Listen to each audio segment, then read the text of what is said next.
जीवात्मा जगत के नियम भाग 2 प्रश्न उत्तर।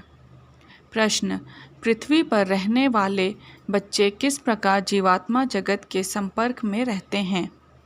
उत्तर: माँ के गर्भ में स्थित शिशु का जीवात्मा जगत से पूरा संपर्क होता है। इस दौरान यदि बच्चे को यह महसूस होता है कि परिस्थितियों के कारण उसका आध्यात्मिक विकास बाधित होगा, तो वह जीवात्मा जगत में वापस लौट सकता है और उसके शरीर को कोई दूसरी आत्मा अपना सकती है। केवल इस कारण कि बच्चे को अब माँ की ज़रूरत नहीं है, इसका अर्थ यह नहीं कि माँ के गर्भ से मृत शिशु का जन्म होगा। यदि वह उसके कर्म का हिस्सा नहीं है, तो शिशु के शरीर में दूसरी आत्मा द्वारा प्रवेश कर लिया जाएगा। यह जान लेना महत्वपूर्ण है कि गर्भ में पहले पलने वाले शिशु की ग्रहणशीलता तीव्र होती है, क्योंकि उसका अवचेतन मन जागृत रहता है।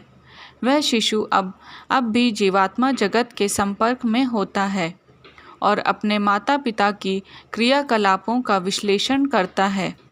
सकारात्मक और संतुष्ट रहिए और यह ध्यान रखिए कि हर प्रकार की नकारात्मक चीज़ों से शिशु बचा रहे। उदाहरण के लिए,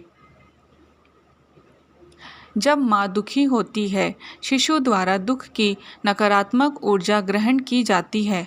शिशु माँ के विचारों और भावनाओं के प्रति बहुत ही संवेदनशील होता है।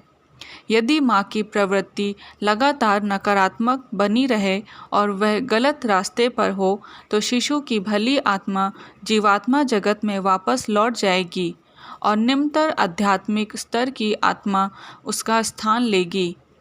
यदि शिशु के शरीर के लिए कोई आत्मा नहीं आती, तो बच्चा मरा हुआ पैदा होगा।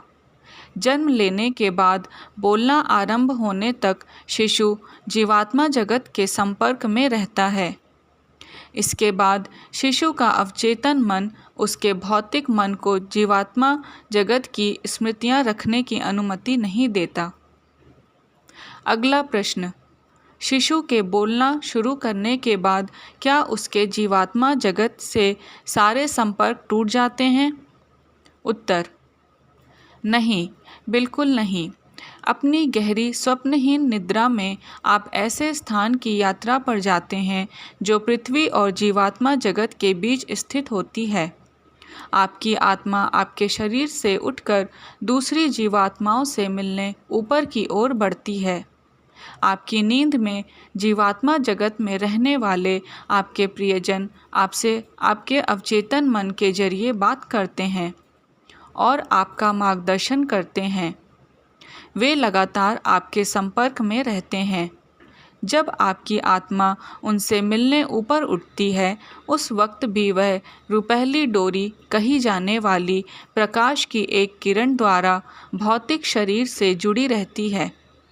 आपकी रुपहली डोरी आपकी जीवात्मा को आपके भौतिक शरीर से जोड़े रखती है।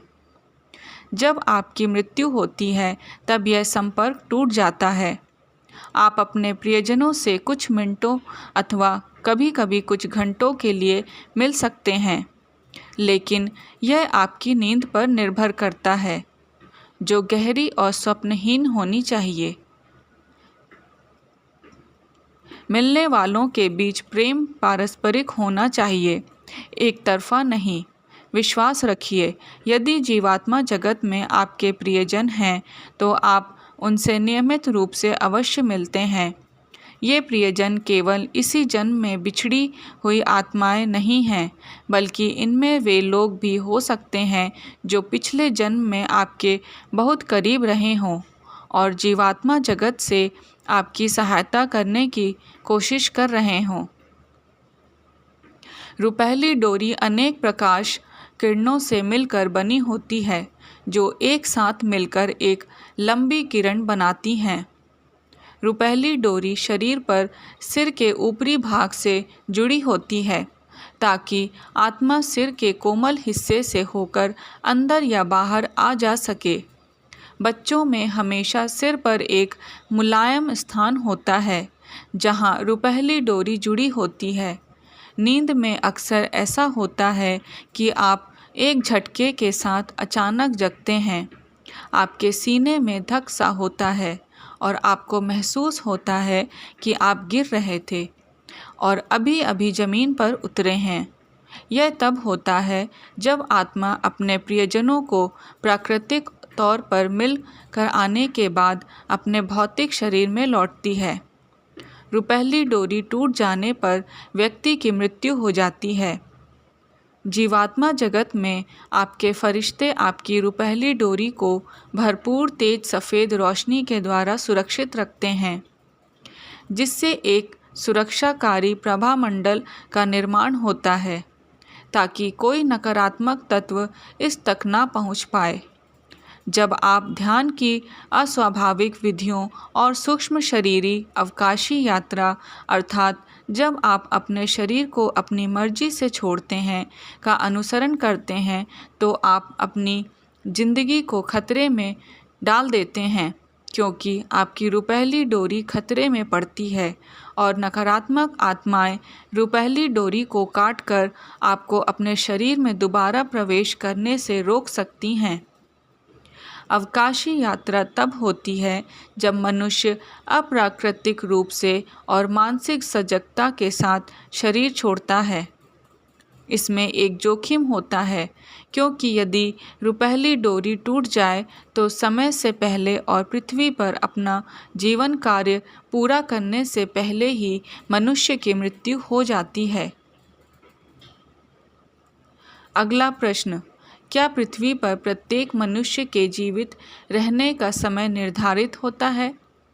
उत्तर, जिस तरह आप अपने जन्म की तारीख चुनते हैं, ठीक उसी तरह आप अपनी मृत्यु की तारीख का भी चयन करते हैं, जिसे अंतिम तारीख भी कहते हैं। अतः प्रत्येक मनुष्य की 3 अंतिम तारीखें होती हैं, जिन्हें प्रस्थान बिंदु माना जाता है। प्रथम 2 अंतिम तारीखों को ऐसी किसी बीमारी अथवा दुर्घटना से पार किया जा सकता है जिससे आप सुरक्षित बच गए हों। अतः यदि आपका अवचेतन मन यह महसूस करता है कि आप गलत रास्ते पर हैं और वापस सही रास्ते पर लौटने की संभावना बहुत ही कम है, तो आप प्रथम 2 तारीखों में से किसी एक तारीख को धरती छोड़ देने का फैसला कर लेते हैं। तीसरी तारीख निर्णायक होती है, लेकिन अंतिम तारीख से ठीक पहले मनुष्य किसी दूसरे मनुष्य से अनुग्रह काल की याचना कर सकता है। ऐसा उस व्यक्ति के चेतन ज्ञान के बिना होता है। अवचेतन मन किसी दोस्त, संबंधी अथवा अजनबी के अवचेतन मन से समझौता करता है और पृथ्वी पर उसका बचा हुआ समय अपने हिस्से कर लेता है। इसके लिए आत्मा को अपने लोक की उच्च भली आत्मा से अनुमति लेनी पड़ती है। यह बहुत ही असाधारण स्थिति है और ऐसा केवल विशिष्ट आध्यात्मिक जीवन कार्यों के लिए ही किया जाता है।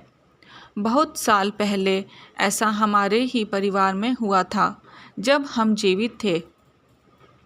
एक बार जब पापा का ऑपरेशन होना था, वह सबसे कहने लगे थे कि उनका अंतिम समय आ गया है। वह कहते थे, यह आखिरी बार है कि मैं आप सबसे मिल रहा हूँ। यह वाकई उनकी तीसरी तारीख थी। ऑपरेशन से एक दिन पहले उन्हें अस्पताल में भर्ती कराया गया और शाम को माँ की चचेरी बहनें गूला और मनी उनसे मिलने आईं। उन्होंने बातें करते हंसते हंसाते समय बिताया और फिर अपने घर लौट गईं। अगले दिन जब पापा ऑपरेशन टेबल पर थे, हमें फ़ोन पर जानकारी मिली कि गूला की अचानक मौत हो गई। उस समय तो हम ऐसा कभी सोच भी नहीं सके, लेकिन अब जब हम जीवात्मा जगत में हैं, हमें पता चला कि जीने के लिए गूला के पास कुछ खास वजह नहीं थी, जबकि पापा को हमारे परिवार की खातिर जीना था और अपना आध्यात्मिक जीवन कार्य पूरा करना था। सभी आत्माओं की तरह गूला के पास भी अपना आध्यात्मिक जीवन कार्य था, लेकिन उन्होंने अपनी आत्मा को इस तरह प्रशिक्षित नहीं किया था कि वह पृथ्वी पर इस जीवन कार्य को पूरा कर सके। इसलिए उनके अवचेतन मन ने महसूस किया कि उनके लिए जीवात्मा जगत में लौट जाना बेहतर है, जहाँ रहकर वह अपनी आत्मा को और ज़्यादा प्रशिक्षित करें और तब धरती पर दोबारा जन्म लें।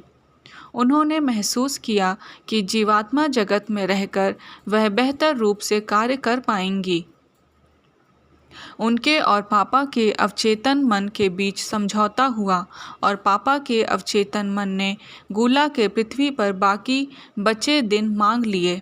आपके लिए यह अजीब बात होगी, लेकिन यह सच है। अगर आप इसके लिए चेतन रूप से कोशिश करेंगे तो ऐसा कभी संभव नहीं होगा। इसलिए किसी दूसरे व्यक्ति की ज़िंदगी के दिन उधार लेने की कोशिश ना करें। इस प्रकार के उधार समय की व्यवस्था पूरी तरह आपके जीवित रहने की सच्ची ज़रूरत पर निर्भर करती है। आपको अपना जीवन कार्य पूरा करने, अपने प्रियजनों की रक्षा करने अथवा उच्चतर लोक में जाने के लिए खुद को काफ़ी ज़्यादा सुधारने की आवश्यकता हो सकती है। सबसे महत्वपूर्ण यह है कि जो व्यक्ति अपनी ज़िंदगी के दिन देने वाला हो, उसने अपना जीवन कार्य जरूर पूरा कर लिया हो और जीने के लिए उसके पास कुछ न बचा हो, अथवा उसने अपनी जीवात्मा को अपने आध्यात्मिक जीवन कार्य को पूरा करने लायक प्रशिक्षित ना किया हो। इस प्रकार के समझौते के लिए जीवात्मा जगत में खास अनुमति प्राप्त करनी पड़ती है। धन्यवाद।